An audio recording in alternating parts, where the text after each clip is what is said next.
Let me ask you a yes or no question. Are seahorses fish?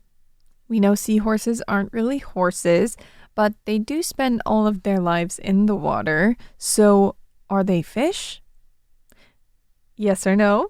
We're going to talk about that, the answer to this question, and so much more as we sit down with the Ocean Conservation Administration Director General, Shiau-Yun. Spend the next 20 minutes feeding your brain with Formosa Fauna so you can become smarter than all of your friends.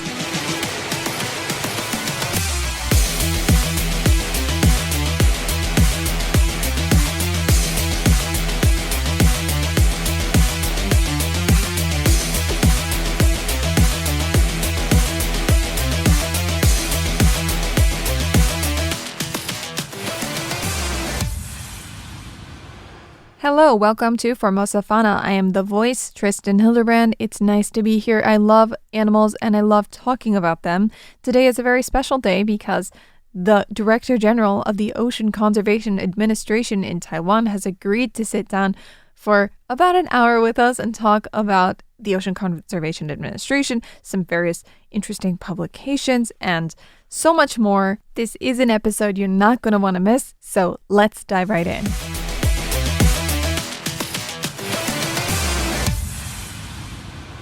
Could you briefly introduce the role of the Ocean Conservation Administration for our audience? Actually, Ocean Conservation Administration is under the Ocean Affairs Council, and we are actually the central government department. Our main job is actually to protect and to conserve the entire marine environment. So including to keep the biodiversity, to keep the ecosystem, and to reduce the marine pollution, and also to responsible for the ocean-related emergency like the oil spill. The ocean is such a defining part of Taiwan. Why is ocean governance especially important here? Yeah, I think that's a great question because we all know Taiwan is an island nation. So actually, ocean is really part of our identity. So it shapes everything of our culture, our economy, and even our way of life. So actually, we rely on the ocean, like including the fishing and including shipping, tourism, and also the recently the renewable energy. So I think because of this, how we governance the ocean has the very important to the sustainable and the resilience. At the same time, Taiwan actually is located at the spot with very high marine biodiversity. So like we do have more than 14,000 marine species actually. So that's quite amazing for Taiwan. 14,000? Yeah, 14,000. Wow. What are some of the administration's main priorities right now? Definitely, we want to strengthen our MPAs, which means the marine protected areas.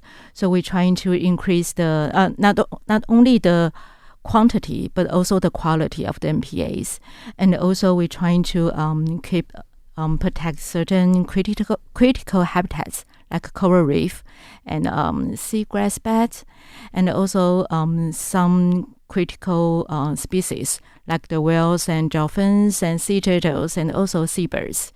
For people who might not think about ocean policy in their daily lives, how does your work affect them more than they might realize?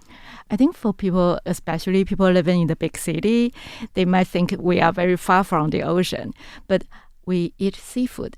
So that's one of the first thing we talk with the people, like if we have lots of plastic pollution in the ocean, and it kind of decomposes to microplastic, and it will go into the fish, go into the oyster, then we will eat it. So if we want to have the healthy environment, healthy food, then we need to keep the marine environment healthy.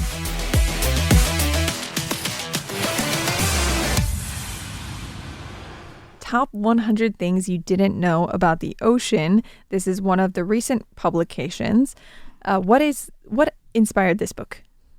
I think for this book, we trying to use very simple image and simple questions to bring people's awareness. Like kids like to ask lots of questions. Why is the ocean? Why is the water blue? What happened under the ocean? how fish can breathe. So I think lots of questions and lots of curiosity comes from the questions. So that's why we trying to use the 100 questions to erase the curiosity about the ocean. Oh, erase the curiosity. Yeah. Oh, no.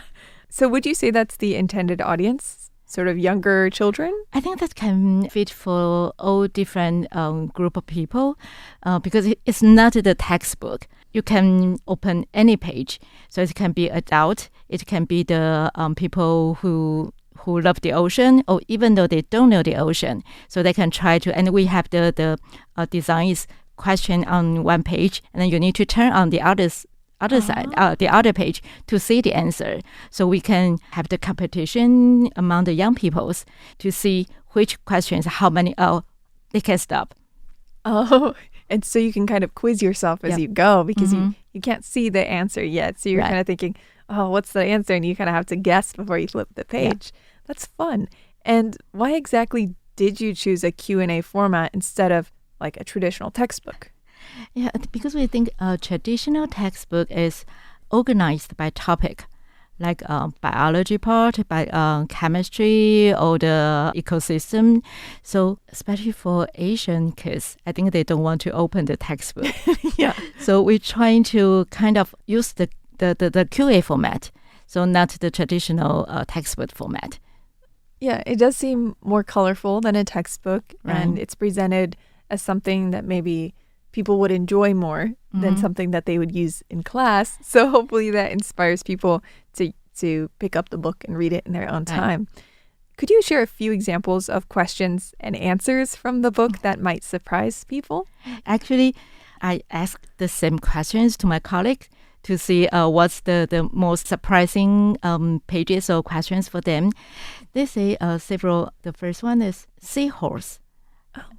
Is a kind of fish or not? Oh, yeah, what are seahorses? Oh, that's tough because they definitely live their entire lives in the water. Right. They don't come out of the water. Yeah. But what are they? So is it a yes or no question? Yeah. That's. Oh, Do you think that's a fish or not? I would say no. Yes, it's a fish. It has the gear and the fin, so definitely it's the fish. Okay. Why does Yeah. it look so not fish-like? Yeah, so that's one of the interesting part of the sea animals. Yeah. And because of the this year is the horse year, so there's another animal we call that horse crab. Oh, a horse crab. Okay. Yeah, horse crab. The horse crab for the female and the male horse crab, they have the different shape. So we usually call them the cuttlefish, even though that's not the fish, it's the crab. It's not the fish. But they have the different organization to keep the cuttlefish very, very special. So we have the question to ask why the horse crab called the cuttlefish. Okay. Yeah. And the answer? It's because I think people need to see the picture and to see why they have the different, like they have the even though that looks very similar, but they really have the different shape of the body. Okay. This one is Oh, the wow. female one, and this one is the male one. So that's the question number 41. So we encourage people to buy this book and see this one. So they have the different shape. So it's hard to tell from the first sight, but it's very interesting. Once you know this, you can kind of different the female and the male one. Okay. And that's very visual. So if you did buy the book, I think you'd be just interested looking at all the different visual representations. Wow. Right. So we have lots of these kind of questions. And whale shark is the whale or the shark? Oh, yeah. Hold on, because I am familiar with the whale shark. Wait. A whale shark is a shark, right? Whale shark is the shark. Okay. Yeah. Okay. Did you know? Okay, this is very specific. And I'm bringing this up because you lived in the U.S. before. It's like when we say, yeah, no, in English, Uh-huh. it means yeah or no. Oh. Are you Means going to yes go or no. tonight? Yeah, no. So am I going or am I no. not going? Yeah, it means no. It means no. But there's also another one that's like no, yeah. No, yeah also means no, right? Oh, yes. Let's use it in context. So, do you want to grab breakfast tomorrow? Mm-hmm. No, yeah. Means yes. Yes. Yeah. So it's like whatever's at the end is the right one. So whale, shark. Yeah, I think in Chinese it's the same because the last one is like large fish means the fish, but it's large. So the whale shark is the shark, but it looks like the whale. Okay, makes sense. And actually, those were actually kind of good examples of common misconceptions about marine animals. But are there any common misconceptions about marine conservation that the book tries to address? Right. We try to address several misconceptual themes. The first one would be because the animal is very attractive to people like dolphins and whales, so they want to protect the dolphins and whales. But we think if we want to protect them, one of the most important thing is their habitats, the whole ecosystems. So we're trying to use this book to kind of not only focus on the single species, but the whole ecosystems. So that's one thing. And the other thing is lots of people think ocean is very vast, so we can throw anything into it.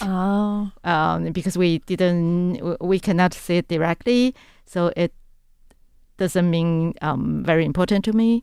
So we're trying to use this book to focus on everyone's choice and everyone's action means something.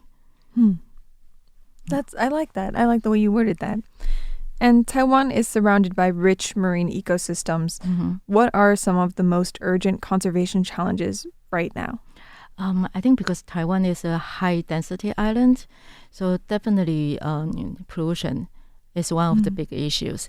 Because our big cities is very close to rivers and the coastline. So all the plastic, all the garbage, if not well managed, it will go into the ocean. Also, the other one will be the development. Because the high density, so the development will close to the coastline. So all the erosion and all the sedimentation will go into the ocean. And the other one will be because the high traffic around the Taiwan island. So there will be very high risk, especially like the typhoon season. So once the container boat during the typhoon season and they will have the oil spill, it's also very challenging to us. And definitely the global issue, like the temperature.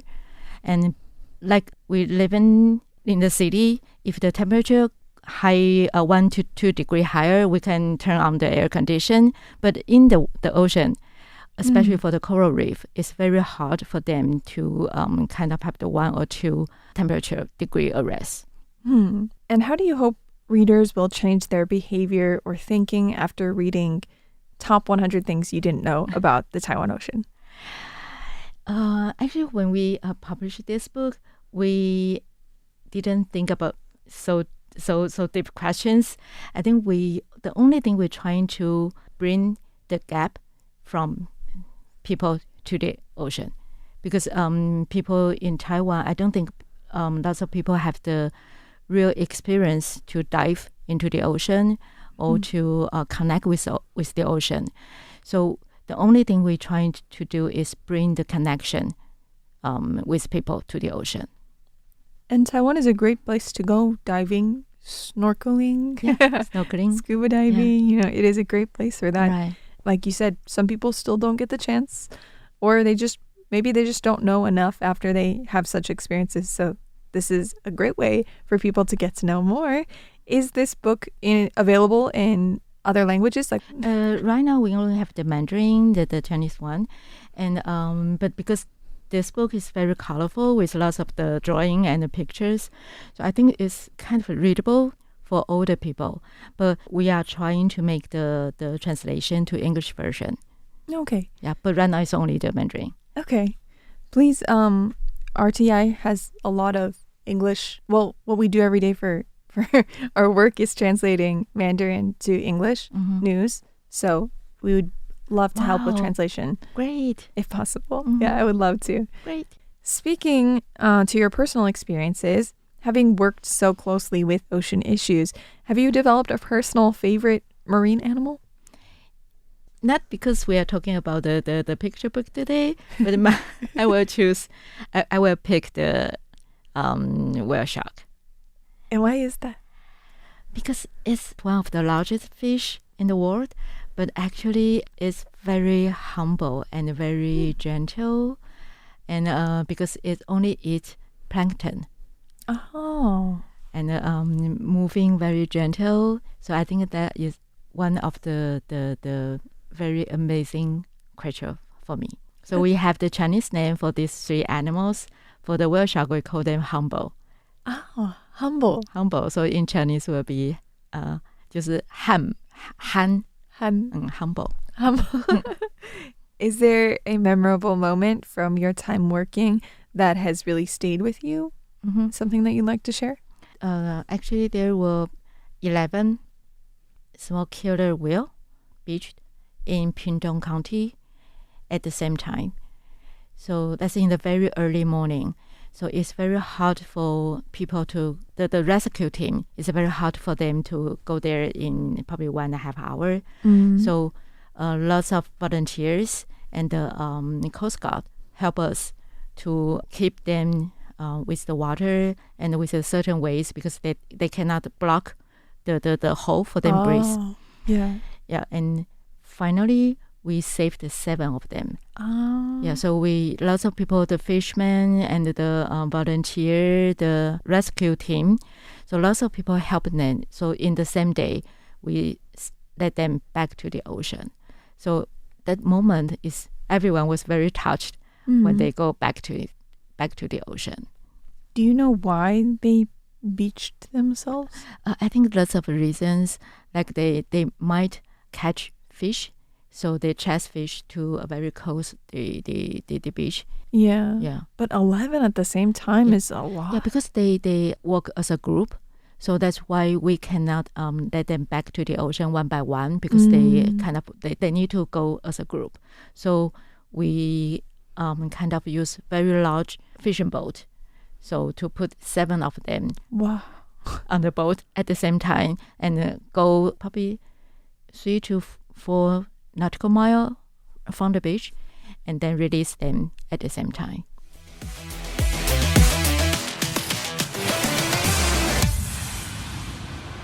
Making it to the end of an episode makes you a Formosa Fauna friend. Thank you for tuning in, friend.